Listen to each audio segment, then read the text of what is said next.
నమస్తే, welcome to our channel. నేను మెస్సిరి. జగన్మోహన్ రెడ్డి గారు బేజారవుతున్నట్టు మనకు వార్తలు వస్తున్నాయి. ఎందుకంటే తన లండన్ ప్రయాణంలో కూడా తనకి ప్రశాంతత కరువైపోయిందని చెప్పేసి వార్తలు వస్తున్నాయి. ఎందుకంటే చంద్రబాబు నాయుడు గారు రాసిన ఒక లేఖ గవర్నర్ గారికి అది ఇప్పుడు తనకి బేజాన్ని తీసుకొచ్చిందని చెప్పేసి మనకు వార్తలు వస్తున్నాయి. ఇందులో ఎంతవరకు వాస్తవం ఉంది అనేది మనకు తెలియజేయడానికి మనతో పాటు ఉన్నారు ప్రముఖ సీనియర్ జర్నలిస్ట్ జగదేవ్ గారు.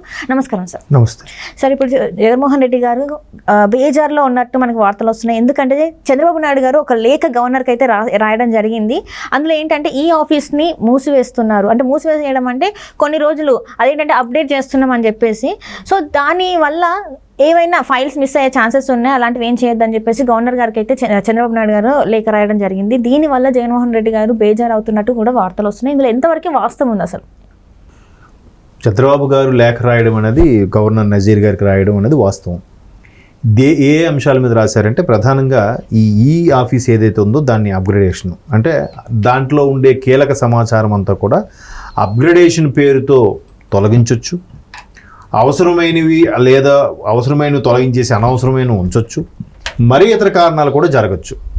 రెండవది, ఏవైతే పథకాలకి కోసం కేటాయించిన సొమ్ముని వాటి కేటాయించకుండా వాళ్ళ అనుయాయులకి, వాళ్ళ అనుచరులకి, ఏవైతే కాంట్రాక్ట్స్ క్లాస్ 1 కాంట్రాక్ట్స్ ఉన్నారో వాళ్ళకి లబ్ధి చేకూరేలాగా దారి మళ్లించేలాగా ప్రయత్నం చేస్తున్నాను దాని మీద కూడా లేఖ రాశారు. రెండింటి మీద కూడా గవర్నర్ గారు ఇమీడియట్గా రెస్పాండ్ అవ్వడం, దాని మీద సమీక్ష నిర్వహించి ఆర్థిక శాఖకి తగిన వివరణ కోరడం కూడా జరిగింది. అయితే వీటన్నిటి మీద చూస్తే జగన్మోహన్ రెడ్డి గారు 17వ తేదీ అంటే ఇవాళ ఇప్పుడు టేకాఫ్ అవుతున్నారు పర్మిషన్ తీసుకొని అన్నట్టు కూడా వార్తల్లో మనం చూసాం.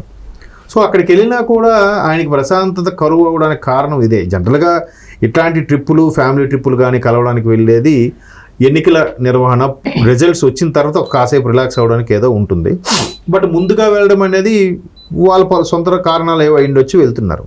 అయితే ఎప్పుడైతే చంద్రబాబు గారి లేఖ రాశారో ఒక రకమైన గుబులు రేపే అంశమే. ఎందుకంటే ఇక్కడ పక్క రాష్ట్రంలో కూడా చూసుకుంటే ఇలాగే రేవంత్ రెడ్డి గారు ఇప్పుడు 3వ తేదీని అనుకుంటా ప్రమాణ స్వీకారం చేశారు. 7వ తేదీన ప్రమాణ స్వీకారం చేశారు. 3న కౌంటింగ్ అయింది. 4వ తేదీన ఫోన్ ట్యాపింగ్ కానీ, సీడీలు కానీ, హార్డ్ డిస్క్లు కానీ మాయమైపోయాయి. అవన్నీ మూసీ నదిలో తేలడం, ఇవన్నీ కూడా మనం చకచకా జరగడం చూసాం. సో ఇప్పుడు ఇంక ముందే నెక్స్ట్ ప్రభుత్వం ఏమొస్తుందో తెలియదు, ఎలా జరుగుతుందో తెలియదు, ఏమవుతుందో తెలియదు. ఇప్పుడు ఎందుకు ఈ ఆఫీస్ అప్గ్రేడేషన్ పెట్టుకున్నారు? ఆ అప్గ్రేడేషన్ పెట్టుకుంటే దానికి ఆయన వివరణ అడిగితే, దానికి లేఖ రాస్తే, గవర్నర్ గారు స్పందిస్తే ప్రధానికి చంద్రబాబు అడ్డుపడుతున్నారని ఈరోజు సజ్జల గారు ఎందుకు ప్రెస్ మీట్ పెట్టాల్సి వచ్చింది? సజ్జల గారు ఇప్పుడు పొద్దున్న ప్రెస్ మీట్ కూడా పెట్టారు. ఈ ఆఫీస్ అప్గ్రేడేషన్ అయితే ఈయనకేంటి ప్రాబ్లం, ఈయనకేంటి ఇబ్బంది అన్నట్టుగా. అలాగే అవుతుంది. మీదేనండి ప్రభుత్వం, మీదే ఉంటుందా? ఎందుకు ఇప్పుడే అప్గ్రేడేషన్ చేసుకోవాల్సి వస్తుంది? ముందేనే చేసుకోవాల్సింది, లేదా ఎన్నికల తర్వాత అయినా, రిజల్ట్ వచ్చిన తర్వాతైనా చేసుకోవచ్చు. ఇప్పటికిప్పుడు అప్గ్రేడేషన్ చేసుకునే అవసరం ఏంటి? ఒకవైపు పక్క రాష్ట్రాల్లో, మిగతా రాష్ట్రాల్లో కొన్ని రకాల అవకతవకలు జరుగుతున్న నేపథ్యంలో అట్లాంటి చేయడం వల్ల వీళ్ళ గ్రిప్లోనే వాళ్ళు ఉంటారు కాబట్టి తారుమారు చేయొచ్చు, ఏదైనా మిస్ అవ్వచ్చు. ఒకదాన్ని కేటాయించామని చెప్పి ఇంకోటి కేటాయించి చూపించవచ్చు. ఎందుకంటే ఇప్పుడు మనం మాట్లాడుకున్నట్టుగా నిధులు దారి మళ్లిస్తున్నారు. ఎవరైతే మళ్ళీ కాంట్రాక్ట్, ఎవరైతే జగన్మోహన్ రెడ్డి గారికి అత్యంత సన్నిహితులైన కాంట్రాక్టర్స్ వాళ్ళకి ఇస్తున్నట్టుగా వార్తలు వచ్చాయి. నెక్స్ట్ గవర్నమెంట్ వచ్చాక వాళ్ళందరికీ కష్టమవుతుంది. ఎక్కడ ఏ ప్రభుత్వం తీసుకుని, ఏ రాష్ట్రం తీసుకుని ఇదే పరిస్థితి. అయితే ఇట్లా ఉండే నేపథ్యంలో వాళ్ళకి అప్పటికప్పుడు వాళ్ళకి లబ్ధి చేకూరేలాగా చేయడం, అలాగే ఎన్నికల కోడ్ అమల్లో ఉంటుండగా వీళ్ళు ఎలక్షన్ కమిషన్ మీరు ఏమి అమౌంట్ వేయడానికి వీలు లేదని అంటే, లేదు ఎప్పటి నుంచో ఉన్న సంక్షేమ పథకాలు కాబట్టి వీటికి మేము వేస్తాము అని అంటే ఇమీడియట్గా రాత్రి 14,000 కోట్లు లబ్ధి చేకూరేలాగా లబ్ధిదారులకు వేసేశారు.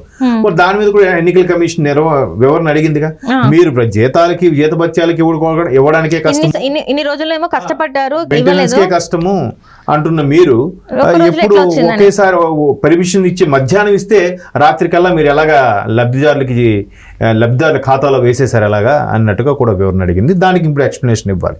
ఆర్థిక శాఖ కానీ, ఆర్థిక శాఖ సెక్రటరీ ఎవరైతే ఉంటారో వాళ్ళు కానీ ఖచ్చితంగా వాళ్ళకి పిడిపడుతుంది.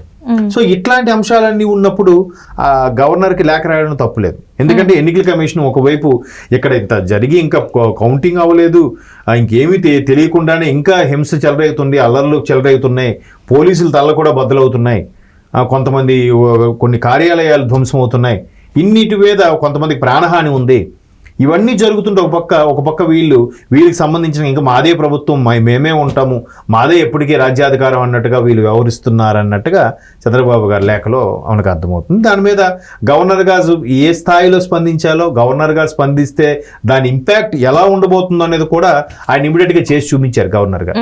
దానికి తగ్గట్టుగానే ఆర్థిక శాఖకు వివరణ అడుగుతున్నారు. మరోవైపు ఏవైతే ఈ హింసా ఘటనలు వాటి నుంచి కూడా ఇక్కడ వాళ్ళు ఎలక్షన్ కమిషన్కి వివరణ ఇచ్చారు, ఇక్కడ ఈయనకు కూడా అడిగారట, ఈయనకు కూడా వివరణ ఇచ్చే అవకాశం ఉంది. బట్ ఈ దారి మళ్లింపుల అంశం కానీ ఈ ఆఫీస్ అప్గ్రేడేషన్కి సంబంధించి కానీ కూడా వివరణ అడుగుతున్నారు. దాని గురించి కూడా వీళ్ళు ఎక్స్ప్లెనేషన్ ఇవ్వాలి. అక్కడ గవర్నర్ గారికి ఎక్స్ప్లెనేషన్ ఇవ్వకుండా ప్రెస్ మీట్ పెట్టి చెప్తే ఏమొస్తుంది? ప్రెస్ మీట్ చెప్పి మాట్లాడితే ఏమవుద్ది చెప్పండి? దీనికి అంటే ఏదో మసిపూసి మారేడికాయ చేసే ప్రయత్నం చేస్తున్నట్టుగా ప్రత్యర్థులు విపక్షాలు ఆర్థిక శాఖ కానీ ఆర్థిక శాఖ సెక్రటరీ ఎవరైతే ఉంటారో వాళ్ళు కానీ ఖచ్చితంగా వాళ్ళకి పిడిపడుతుంది. సో ఇట్లాంటి అంశాలన్నీ ఉన్నప్పుడు గవర్నర్కి లేఖ రాయడం తప్పులేదు. ఎందుకంటే ఎన్నికల కమిషన్ ఒకవైపు ఇక్కడ ఇంత జరిగి ఇంకా కౌంటింగ్ అవ్వలేదు, ఇంకేమీ తెలియకుండానే ఇంకా హింస చెలరేగుతుంది, అల్లర్లు చెలరేగుతున్నాయి, అల్లరి చేస్తున్నాయి. And more over Chandrababu Naidu గారికి స్వయంగా లేఖ కూడా రాశారు. సో ఇప్పుడు దాని గురించి వివరణ ఇవ్వాలి. ఇవన్నీ కూడా డే బై డే రేపు పొద్దున ప్రభుత్వం మారి వాళ్ళు ఛార్జ్ తీసుకున్నాక ఇవన్నీ కూడా వాళ్ళకి మెడకు చుట్టుకునే అంశాలే కదా. మెడకు చుట్టుకునే అంశాలు అయినప్పుడు కూడా వాళ్ళు దేనికి సరే ఏదైతే అది ఉందే చూద్దాం అప్పుడు అన్నట్టుగానే వ్యవహరిస్తున్నట్టుగా అనిపిస్తుంది తప్ప అయ్యో ఇది మాకు కానీ మా కెరీర్ కానీ ఒక మచ్చలాగా ఏర్పడుతుంది కదా అనే ఒక ఆలోచన అయితే ఎవరికి ఉండట్లేదు.